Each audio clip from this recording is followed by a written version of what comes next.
Thank you. Well, hello everyone. Thank you for that enthusiastic welcome. So it's an honor for me and for Joe to be here at South by Southwest to discuss our mission to end cancer as we know it. Like us, many of you understand what this fight is all about. Many of you know someone, a friend, a colleague, a family member who has been afflicted or lost because of this disease. For us, it was the death of our beloved son, Bo. We are here to tell you that all of us have something to contribute. You don't have to be a doctor or a nurse or a researcher to feel that you can make a difference. In fact, we're not going to beat cancer unless we all do our part. That's what it's going to take. Only together can we seize the moment to defeat cancer. This means that we need everyone, survivors, family members, healthcare practitioners, philanthropists, innovators, to have a seat at the table. This means all of you. We're not going to stop until we can get this done. We are bringing together the best and the brightest with one goal in mind: to accelerate the rate of progress in preventing, diagnosing, and treating cancer. It's all about hope, and it's all about action, including how we will remain in this fight, which Joe will talk about. Action that puts the patient at the center of care. Action that allows patients to find clinical trials faster and easier. Action that focuses on cancer prevention and early detection. Action that builds public-private relationships, partnerships to improve cancer research efforts. Action that encourages innovators like many of you to design new solutions to the challenges patients face. So it is now my pleasure to introduce my man of action,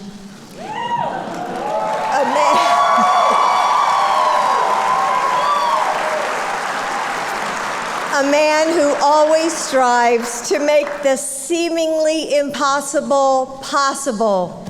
My husband, the 47th Vice President of the United States, Joe Biden.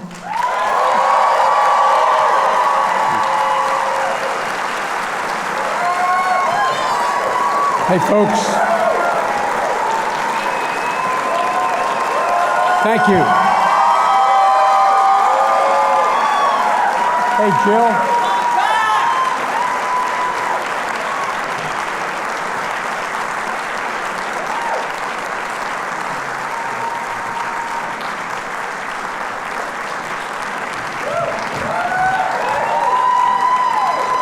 My name's Joe Biden. I am Jill Biden's husband.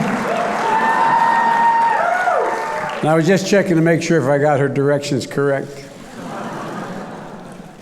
Well, I want to thank you all for being here. Obviously, Pharrell's not playing at the same time. There must be something going on here. I thank you very much. I quite frankly didn't expect this many people.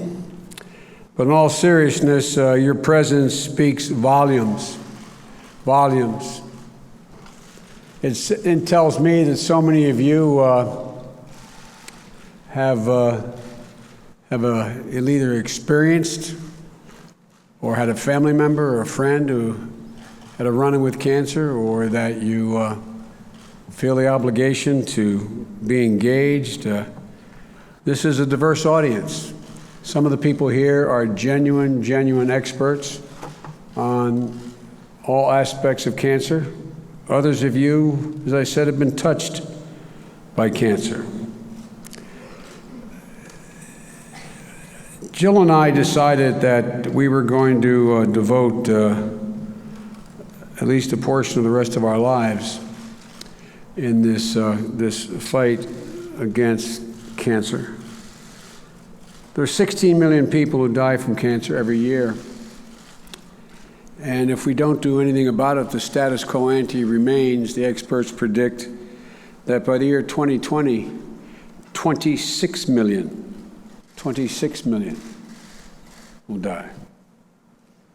Like many of you, the passion Jill and I bring to this effort is driven by a desire to spare other families what our family and so many other families have gone through. As a matter of fact, the so-called Cancer Moonshot, which was announced over a year ago, grew out of an offhand comment that I made.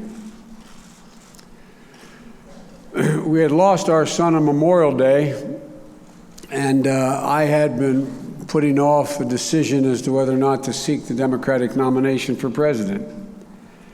And what I realized over that summer and into the fall, that neither Jill nor I, nor my beloved son Hunter or my daughter Ashley, really, at least speaking for myself, had the stomach to do it.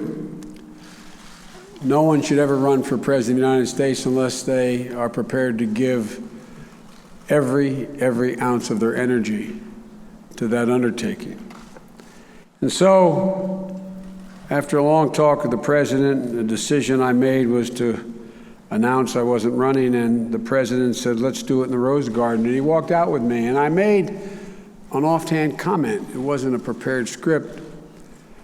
I knew the press would ask me, do I have any regrets? And I said ahead of time, I had one regret in making the decision not to run. And that was, I would have loved to have been the president who presided over the end of cancer as we know it. Shortly after that comment, the president approached me and said, we ought to be doing more. And I went through what I had learned. And to my surprise, at the State of the Union, he announced to the world that I was going to be, quote, mission control in the Cancer Moonshot. But the great thing about working with with the President Obama, who for a long time has been a close personal friend, a man I admire a great deal, as I do Michelle, and Jill shares our view, was that when he gave me an assignment, he gave me all the authority of a president to be able to follow through with that assignment. I could hire, fire, I could set priorities. I didn't have to check. And so I set off on what turned out to be a year effort at home and around the world to see if there was a consensus among the leaders in this fight in every discipline as to the things we had to do to make more progress. I learned as a consequence of going to virtually every major cancer center here and most abroad as well, meeting with Nobel laureates and the finest minds and most dedicated people I've worked with in my whole life, that there was a consensus on a number of things. I learned that there was a considerable need for greater collaboration among the disciplines. When you have someone you love who gets essentially a diagnosis that statistically at least is a death sentence, in this particular cancer our son had, you go out and you try to learn everything you possibly can about it. And one of the things I learned was that only 5 years before his diagnosis, after coming back from Kosovo and then from Iraq as a decorated hero, a major in the United States Army, I learned that just 5 years earlier, there wasn't much collaboration at all, even among disciplines. But about 5 years earlier, we reached an inflection point in the fight against cancer. Up to that time, immunotherapy was viewed as sort of a voodoo science, not a joke. The immunotherapist in the audience can tell you. It had a brief shining moment at the turn of the 20th century, and then it was disbanded. Virologists weren't accustomed to working with any of the disciplines. But all of a sudden, there was a new hope. These disciplines coming together. I learned that we had to approach cancer at this moment with the urgency of now. I learned that there was a need in the fight for all of you going through this dreaded disease for hope. From this cancer moonshot, when it was born, we decided to take a new approach to conquering cancer. When we announced the moonshot, I knew that there would be skeptics out there, understandably, saying, well, here we go again. Didn't we do this before? Didn't President Nixon do this? Which he did, in all sincerity and dedication in 1971. He declared a war on cancer. So what was going to make this different? But there were big differences. Back then in 1971, President Nixon had no army to fight the war. He had no resources. He had no clear strategy to win. But after 45 years of progress, after decades of funding research, training scientists and physicians, treating millions of patients, we now had an army. We now had powerful new technologies and tools like immunotherapy that makes cancer cells visible to the immune system so our natural defenses can destroy the cancer. Surgeons using cutting-edge robotics to allow more precise imaging and to be able to find the cancer in precise surgery to move it with the least amount of damage to the surrounding tissue. Liquid biopsies that hold the promise of finding early-stage cancers in the blood, some that take a decade to develop, detecting them, and moving before the cancer controls. These advances provide hope that more precise medicines and diagnostics might greatly improve our ability to detect and deter cancer. And as I said, on so many levels, I've come to realize that we had reached a new inflection point. I remember when in my physics class in high school, our professor saying, defining an inflection point, he said, it's the point at which you're driving down the highway at 60 miles an hour, both hands on the wheel, you turn abruptly 6 or 8 degrees, and you can never get back on the path you were on before. Well, science, technology has reached that point, and we have moved, but with enormous promise, and our hands are on the wheel. When the Cancer Research and Oncology Care System was set up, though, in 1971, we thought there was only one cancer cell that resided in different parts of the body. We've now learned there are over 200 distinct cancers, different in their molecular makeup, different in their genomic makeup. For decades, we thought we could tackle cancer one discipline at a time. We learned that's not how cancer operates.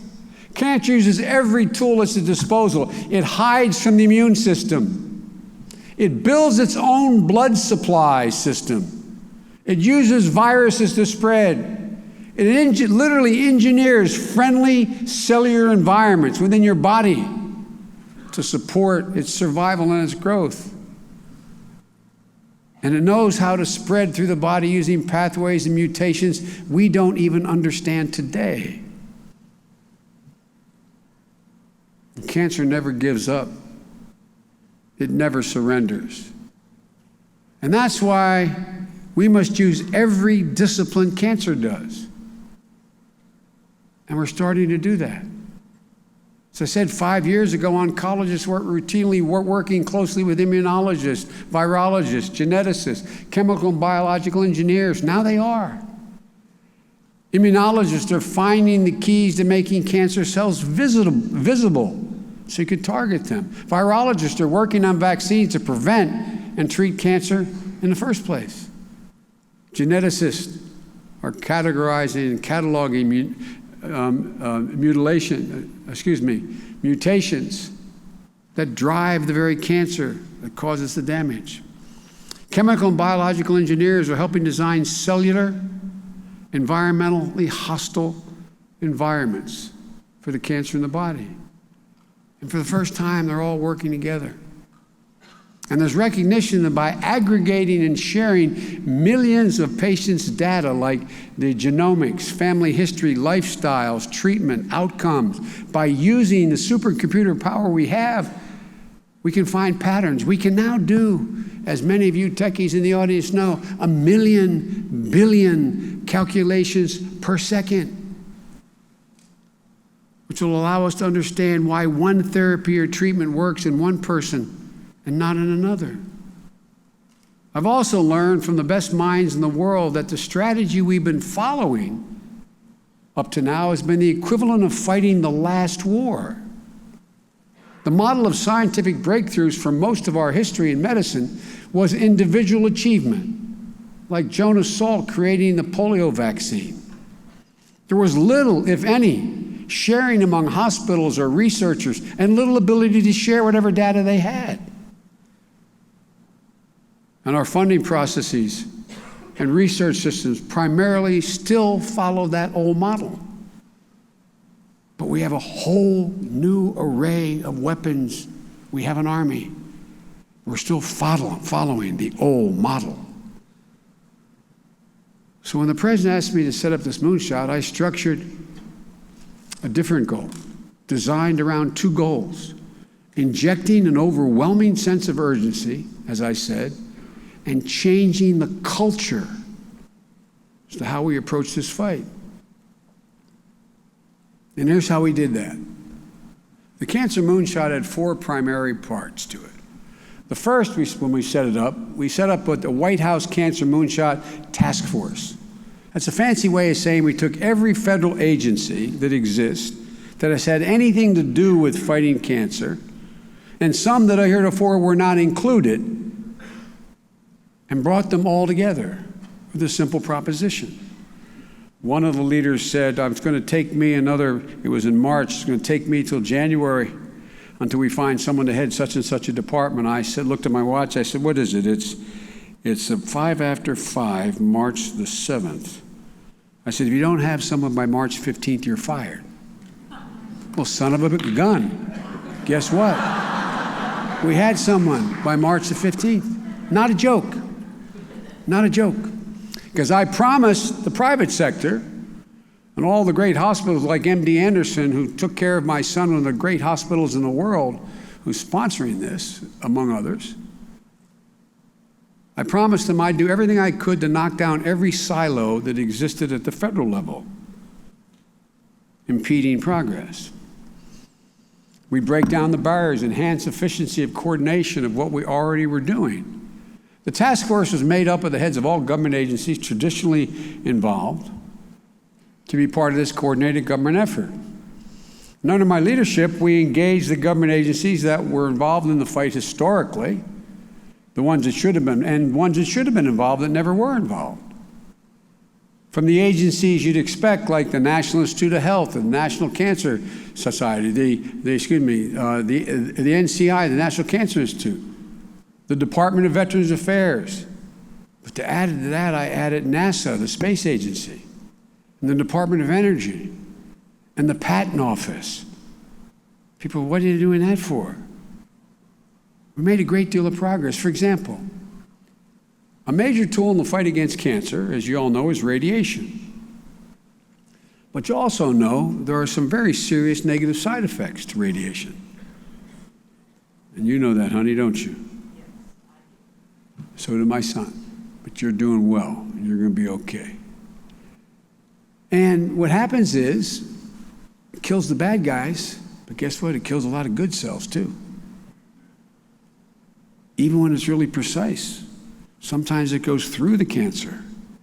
So it kills it, but kills what's behind it. So I said, I don't know any outfit that knows more about radiation than the National Aeronautics and Space Administration. NASA knows a lot about protecting astronauts in space. So we brought them together with the National Cancer Institute. Some people looked at me like we were crazy. So we could study the biological effects of particle beam radiotherapy, a novel technology that may, God willing, deliver more targeted doses of radiation to tumor cells with less collateral damage. This program is underway. Hope. Hope. The task force also recommended that we take the largest repository of health records in the United States, the Department of Veterans Affairs, the largest hospital in the world, and ask it to cooperate with the Department of Energy to determine whether the troves of VA cancer data could be all assembled in one spot and assessed by the Department of Energy's supercomputing capability. Now, again, if you technology experts out there, you probably say, why the hell weren't they doing that all along? But they weren't. In the hopes that we can find new patterns that will allow researchers to make progress in diagnosis and treatment of patients with the disease. VA went so far, which is highly unlikely, to transfer $4 million. Doesn't sound like a lot of money, but they guard their money closely. $4 million to the Department of Energy so they could set up a dedicated line to do this. They also suggested that we host for the first time ever, which I did, the Cancer Moonshot Summit in Washington. Last June, 400 people from every discipline imaginable in the fight against cancer were assembled in D.C. at Howard University. But simultaneously, 7,000 people gathered in nearly 3,000 locales for their own summits held in every state, Guam, and Puerto Rico. As we had hoped, the summit launched a torrent of new collaborations and innovative initiatives across all sectors of the fight against cancer. For example, out of that summit, we launched a thing called the National Cancer Institute Genomic Data Commons at the University of Chicago, fancy long term. The Genomic Data Commons had cancer sequencing data and related patients' information within the National Cancer Institute of roughly 14,000 people in this thing called the Cancer Genome Atlas at the Institute, but wasn't available to anybody. So I said, why don't we put it in one place? Allow anybody to be able to access it for any reason. That database has now grown with cancer sequencing data and related patient information by an additional 16,000 people since June. Now there's 30,000 individuals who have all their data in that one place to be able to be examined by anyone who wants to access it. Never been available before. And because of the year I spent going abroad, I was able to sign with 8 different countries 10 international memorandum of understanding from Austria to Canada, South Korea to China, and 4 others, with the expectation that they will share all the data they have with us, and we with them. So the hope is there'll be tens of thousands of more patients, increasing that commons, and hopefully exponentially, we'll have more data to be able to be examined to unlock some of the secrets this dreaded disease hides. And this matters, as I said before. There's recognition that by aggregating and sharing millions of patients' data, by using supercomputing power of billion calculations per second, we can understand why one therapy treatment works for one person and not another, and the patterns of how these cancers develop. Out of this recommendation from the task force, I got an unexpected call from Amazon.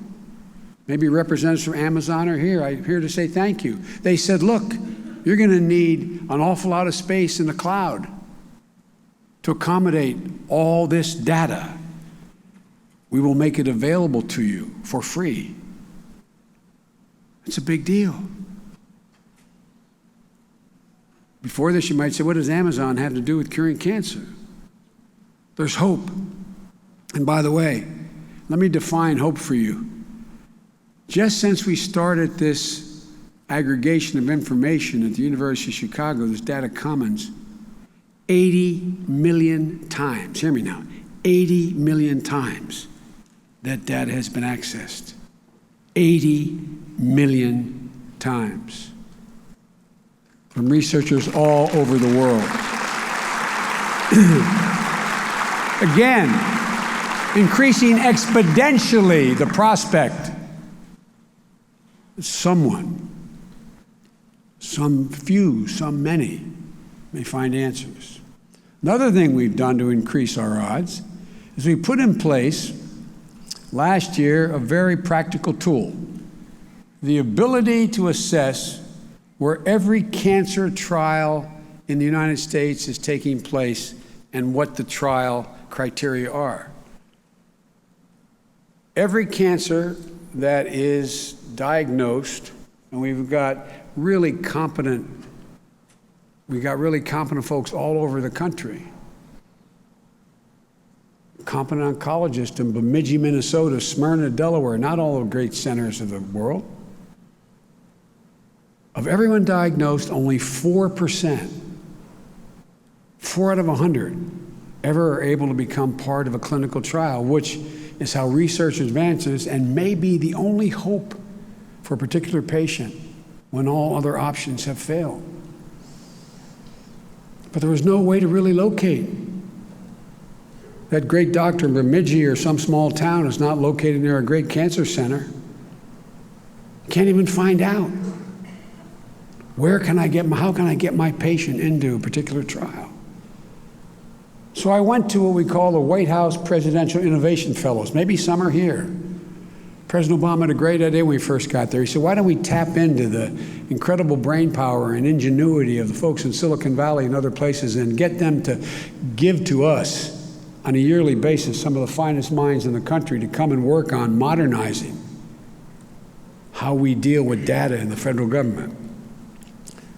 So I went to a woman named Megan who heads it up. I said, Megan, you know, there's no place you can go to find out where the clinical trials are. Can you help me? Within a matter of a month, these brilliant young, their average age are probably in their early 40s, came back with a website, trials.cancer.gov. You can type in real words like breast cancer, leukemia, zip code, age. I'm always telling my staff, speak English to me, not as opposed to Spanish, as opposed to complicated. And so guess what? Now you can find every clinical trial that's near you or your loved one, and your doc can find that out. But here's the bonus. The drug companies, which deserve a rap sometimes and take too many raps sometimes, the reason they don't do more trials, they can't find people eligible for the trials. That's an incredible bonus now. They can identify anybody clicking their name in, what their cancer is, specifically what type of cancer, and be able to draw on them to do more studies. So out of the Cancer Moonshot Task Force, we initiated a thing called the Blood Profiling Atlas Pilot, a so-called blood pack, which holds a great, great deal of promise for progress. Because, you know, if you could detect the biological fragments that are shed by cancer cells into your bloodstream very early on. Catch that cancer very early on. Identify what is causing that. Track treatments without painful, invasive tissue biopsies to find that cancer. You could do a lot. Let me give you one example. Colon cancer takes a long time to develop. You can find traces in the blood, these blood biopsies of that particular cancer. If you found it when you were 18, 20 years old, you wouldn't wait till you were 45 to do a colonoscopy. You'd start doing it when you were 20. Many of you had colonoscopies and find polyps that are precancerous. They're removed, and they don't develop into cancer that can kill you. Well, blood biopsies hold an enormous amount of promise. Great institutions like the Hutch and Anderson and Sloan Kettering and all these great hospitals, they're focusing on it, spending hundreds of millions of dollars. And as a consequence, government, academia, the pharmaceutical and diagnostic companies launched a partnership to create an open database for liquid biopsies, blood draws that is, to accelerate the development of safe and effective blood biopsies, profiling, diagnostics, technologies to benefit patients. Up to now, none of that data was shared. There's one place you can go. You can stop cancer before a patient even has the symptoms. There's hope. I could go on the task force they made 80 similar recommendations. But let me give you one more that really excited me. It's what we call the NCI National Cancer Institute Formulary. And here's how it works. Drug companies have, I think the number is roughly about 275 drugs they have in early stages of testing to see whether they would work. Now, when we made the progress we made worldwide against AIDS, we found out it was use of multiple drugs. No one drug did it.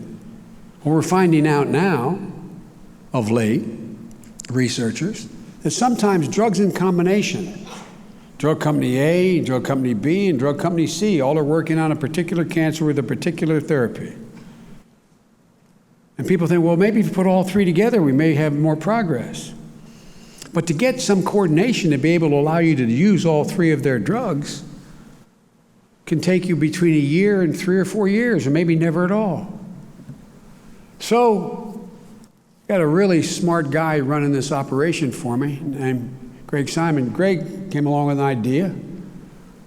Why don't we have the National Cancer Institute work out ahead of time? Work out ahead of time. The intellectual property, who owns what, who gets what credit for what happens. For example, if you go into an Austin place that has a jukebox, and you want to play anything other than a two-step, which you might. All kidding aside, what do? You don't have to have an individual licenses agreement with Beyonce or with whomever. It's already done. She already knows what her cut's going to be. We've done the same thing with drug companies. And guess what? It's a boon for them. They like it because they otherwise are spending tens of millions of dollars going down what may be a rabbit hole. So now they put the drugs on the table. Any young or old researcher can come along and say, I want to try combinations. Their liability is limited, et.cetera. It's worked out. Initially, there are only several. Now there's over a dozen drug companies participating, and I predict it will grow. And I urge as many of you as possible to join it, participate, share. It has a possibility of making an enormous difference. As I said, there are dozens of examples like this. The third structural piece of the moonshot was to set up what we call a blue ribbon panel. And so I went to the leading people in government and out of government and said, who are the best minds in the world And I mean that literally, not figuratively, including, as I said, a number of Nobel laureates. I contacted them and asked them, would they be on this blue ribbon panel? They came from the private sector, great research hospitals, research organizations, universities, philanthropies, etc. And they agreed to serve. One, who is doing enormous work, the former head of the Department of Neurosurgery at University of Virginia, is working with ultrasound as a way to maybe get to cancers and do less damage. He was put on a committee, came back, and he said, you know, he had done a couple craniotomies on me because I had 2 aneurysms. Explains a lot about me. But he said, I thought this would just be the same old thing. But everybody's excited and cooperating. And what I asked them to do was a simple thing. Examine all that's on the table out there and been recommended. Take your time, and then tell us, recommend to us what areas hold the greatest promise in the shortest amount of time and warrant the most urgent investment. My nephew, Cuff Owens, is here. His grandfather used to have an expression. He'd say, if everything's equally important to you, nothing is important to you. If everything is equally important to you, nothing is important to you. So we got these best minds in the world to say, this is what we recommend you focus on first. Doesn't dictate that has to happen, but it helps me and others who are raising monies to be able to focus on these various therapies, gives us a little bit of a roadmap. The Blue Ribbon Panel delivered a report with transformative recommendations to change research blueprint at the National Institute of Cancer. And by the way, private philanthropy is really important. But guys, the bulk of the money, billions and billions, comes from taxpayers. Your government, that many of you don't like, is the vehicle for how this gets funded by and large. So, for example, here's a couple things they said. And by the way, I know for the experts in the audience, this is awfully boring because I'm telling you things you've already known and long forgotten. But I'm of the view, if we ask the taxpayers for billions of dollars, which we've recently done and have in the past, we've got to be able to translate it and say, we're not wasting your money. This is what we're doing with it. This is the promise it holds, or this is the result it delivered. So, one of the first things is launching a program to identify people who have something called the Lynch syndrome that causes stage 4 colorectal and endometrial cancers in people 20 to 30 years of age, awful young. But if we could detect early, we could stop it in its tracks. So that's why they suggest testing for it rather than waiting until someone's 40. As I said, to get a colonoscopy is a bad idea. If you have Lynch syndrome, instead you start when they detect it in your late teens and 20s. Hope. They also recommend that we focus on a thing called 3D Cancer Atlas, a great predictive tool of how certain cancers are going to metastasize. Today, oncologists rely on past experiences, consultation with multidisciplinary teams, published studies, and other sources to make diagnosis, progression, and treatment decisions and recommendations along the way. But providing a web-based catalog of the genetic lesions and cellular interactions in tumors, immune systems, cells around the tumor, one that maps the evolution of a tumor from development to metastasis, will enable researchers to develop predictive models of tumor progression and response to treatment that will ultimately help oncologists make informed treatment decisions for each patient. You all know people who've been treated. Sometimes the first treatment recommended is not the best one, or the second or third. If you knew ahead of time which had the highest probability, you increase exponentially your prospects. Focus on expanding proven cancer prevention was another recommendation. Early detection strategies. By some estimates, at least 50% of all cancers can be prevented. And that prevention falls into three major categories. One, healthy lifestyles, avoiding cancer risk behaviors like smoking and many other things you've become aware of. Two, focusing on clean air and clean water, notwithstanding the fact someone in a new outfit don't think there's global warming or bad things happen. There's not a lot of good stuff out there in some places. I shouldn't have said it that way. But it frustrates me. It frustrates me.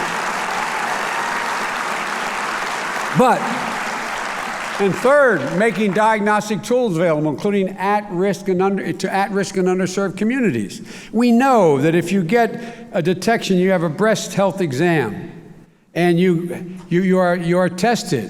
If you find the cancer early, your chances increase significantly to survive. If you're poor, you don't have insurance, and or you live in underserved neighborhoods, your likelihood of getting that test doesn't occur until the cancer has moved to a stage that will be much more expensive to treat, as well as less likely to have the outcome you want. But there is a fourth area, investing in new diagnostic tools that can detect cancers earlier, and those that can identify hereditary markers, like the Lynch syndrome is one that I mentioned. And the last part of the moonshot, structurally, was I was to issue to the President an executive report, which I delivered to the President in October, on the progress we made the previous year. And my vision, with a lot of collaboration, of what the road ahead should look like. That executive summary lays out the changes we need to implement our research institutions and improve those institutions and universities to align our research system with the realities and opportunities of the 21st century. Once the report was released, we got about the business of deciding how to significantly increase funding for cancer. As some of you remember, when I'd say we were going to get funding, I was told, Biden doesn't know what he's talking about. He's been around a long time, but this is a different Congress. He'll never get the funding with only weeks left in the Congress. But the one thing I know, as well or better than anybody living, is the Congress. And guess what? Guess what? The only bipartisan thing left in America is the fight against cancer. So led by some really, really smart, dedicated Republicans, like a guy named Fred Upton in the House or a guy named Lamar Alexander in the Senate, by really smart, dedicated Democrats, like Patty Murray and others around the country. They got together. They came together and they wrote what was called the 21st Century Cures Act. And they're only going to ask a little money to begin with. And I suggested we ask for a lot of money. We asked for $6.3 billion in the waning hours of the Congress on biomedical and health-related research, including $1.8 billion for the National Cancer Institute to invest in additional research in parts of the moonshot. And guess what? The leadership of the Congress stood up and insisted on it. I got to preside in the Senate over the debate as president of the Senate. And to show you there's still a lot of really decent people left in the Congress in both parties. To my surprise, and I must tell you I had difficulty holding it together, before the final passage, a Republican, the majority leader, Mitch McConnell, a tough partisan, stood up and moved that the United States Senate rename the $1.8 billion in cancer research the Beau Biden Initiative.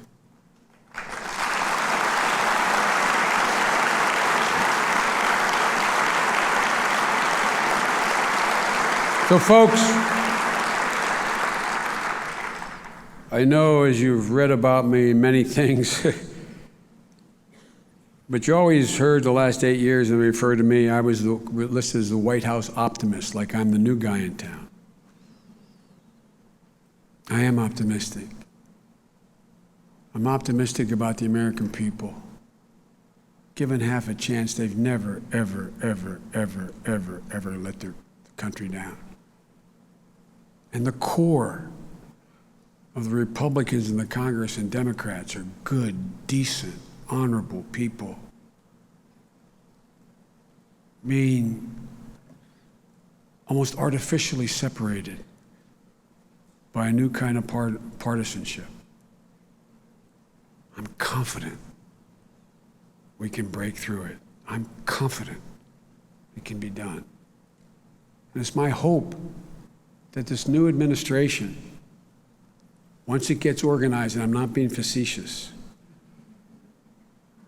will be able to focus on and be as committed and as enthusiastic as we were in the goal of ending cancer as we know it. And I pledge before all of you and all the world, I will do everything in my power to work with the new administration. But I also know those in the private sector, philanthropy, academic institutions, nonprofit organizations, they're insisting we continue to finish the work we started. So a group of them, including Eric Lander up at MIT, who ran the President's Science and Technology Board, several Nobel laureates, about 35 of the leading cancer specialists in the world, came to me in January and said, we'd like you to set up the Biden Cancer Initiative, and we'll work with you to continue the work. Its mission will be to inject a sense of urgency and change the culture. And so later this month, I hope to announce, and with a board that is very, very impressive, what we're going to do to continue to make sure we don't lose the momentum that's been built. It's not merely a momentum built here in the United States, it's become a momentum we built around the world. I'll give you one practical example. The president had 50 heads of state in the East Room, the major room you see all the events take place, around a gigantic rectangular table that was organized by small tables sit around. 50 heads of state. It was on nuclear proliferation and how to deal with it. The president sat in front of the fireplace, and I had my back to that grand hallway you see the president walk into when he's going to speak.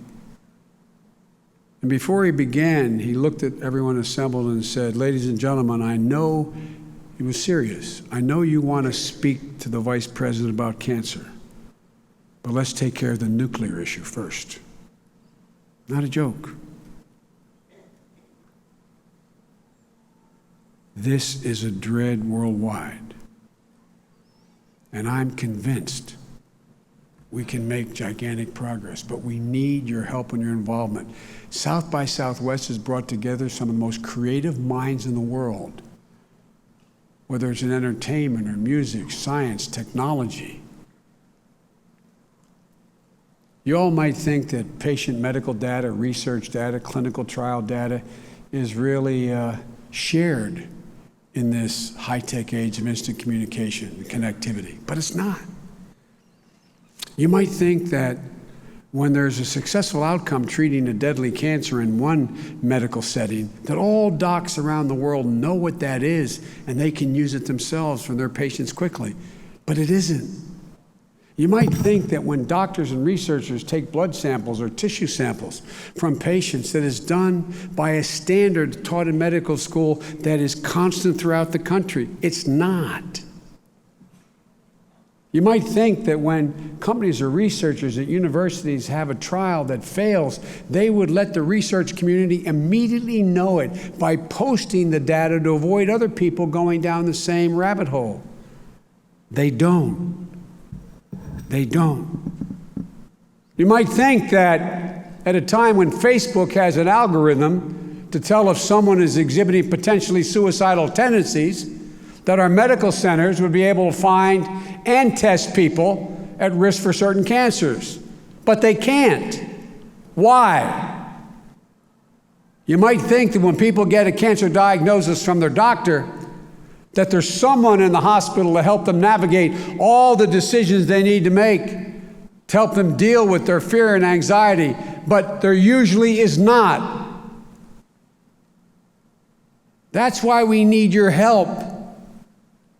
You're the future. Many of you are developing technologies and innovations for purposes large and small, fun and serious, entertaining and life-saving, that have nothing to do with cancer.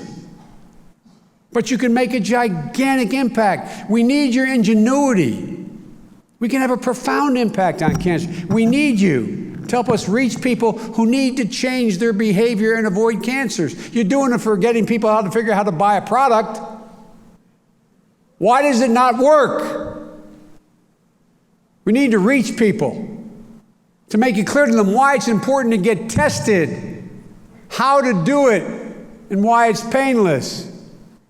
We need to help people find the right doctor and hospital for their particular situation, to find out their treatment options, to empower patients with easy ways to share their data, to contribute to research.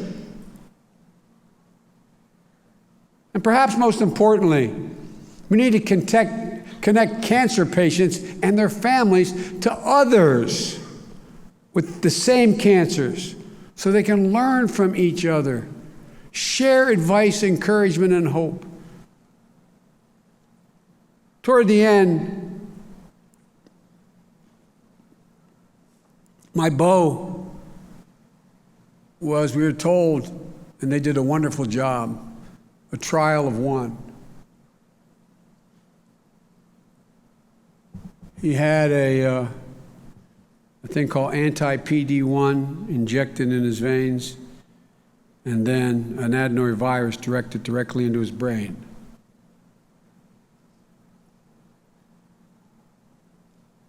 And in the hope that it might have the ability to attract your T cells and have them eat up the bad guys, eat up that tumor. At first, the folks were giddy about it. It was having such an impact. But he was now in a hospital up in Pennsylvania and then at Walter Reed as an Army veteran. And he had to have these, like many of you went through similar things, he had to have a CAT scan done at least once a day to determine the progress. You know what we found out? As Vice President of the United States, had the entire United States Air Force available to me. And guess what?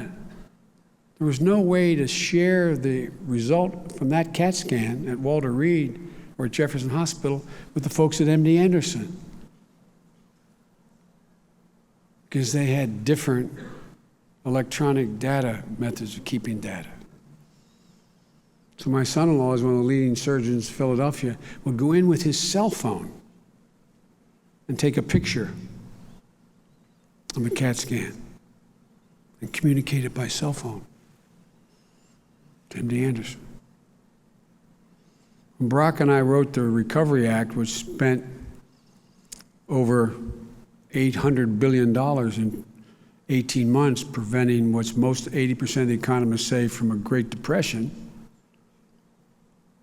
with less than 0.1% waste or fraud, we thought we were being pretty smart. We were told by everybody, electronic record keeping can save tens of billions of dollars. So we put $30 billion in for electronic record keeping. Well, guess what? It got divided up 5 ways, and they came up with 6 different silos in which you can't share the information by design. By design. We can solve all these problems. They're technological problems. That's not a cancer problem. But we need your help. We need your help. I was asked why I was going down to South by Southwest to talk about cancer. because you're some of the most innovative minds in the world sitting in front of me.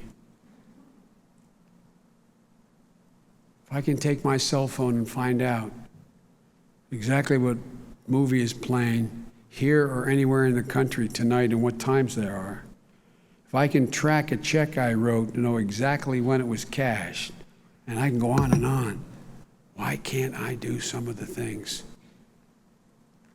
that need to be done in this fight? Your generation can be the first generation on earth that grows through life with a completely different understanding of cancer as preventable or controllable disease rather than a death sentence. I see the day when patients get the right therapy the first time. So within our power to do that now. I see the day where prevention is more effective and where care is personalized and more effective with less harmful side effects. I see the day when those of you in this room, when you take your children and grandchildren to their school physical in September, they will be vaccinated along with their measles vaccination. They'll literally be vaccinated against certain cancers, prevent them getting certain. It already occurs. You can be vaccinated against HPV now. I see the day when we'll be able to identify through markers in the blood cancers that haven't even developed yet, or to catch cancer when it's most treatable by identifying early signals of cancer in blood from biological fragments shed from that cancer cell. And the one thing I can tell you, there is hope, but the one thing I can also tell you, if any of you have dealt with cancer, you need hope. If we did nothing more, not one new breakthrough, we did nothing more than break down the silos that are preventing greater collaboration because of the way the system has been arranged, not intentionally, but come up over the last 50 years. We could at minimum extend the life of a lot of people with cancer. How many clinicians are in the room? Raise your hand. Any clinicians in the room? Well, there are a couple. They can tell you, Doc, how many times have you had a patient say to you, Doc, I know you can't save me, but Doc, can you give me one more month? I want to walk her up the aisle. Just give me one more month. Doc, if I only have 2 more weeks, I can see the baby born. Can you just give me a couple more weeks, Doc? I'm not asking you to cure me. Can you give me a couple more weeks? If I had just 6 more months, I could put my finances in order. So when I go, they're not going to lose the house. That's the urgency of now. This moment, this instant, now. I've taken too much of your time, but when President Kennedy described sending humankind to the moon, and most of you can probably recite pieces of that speech he made, he talked about one very important thing.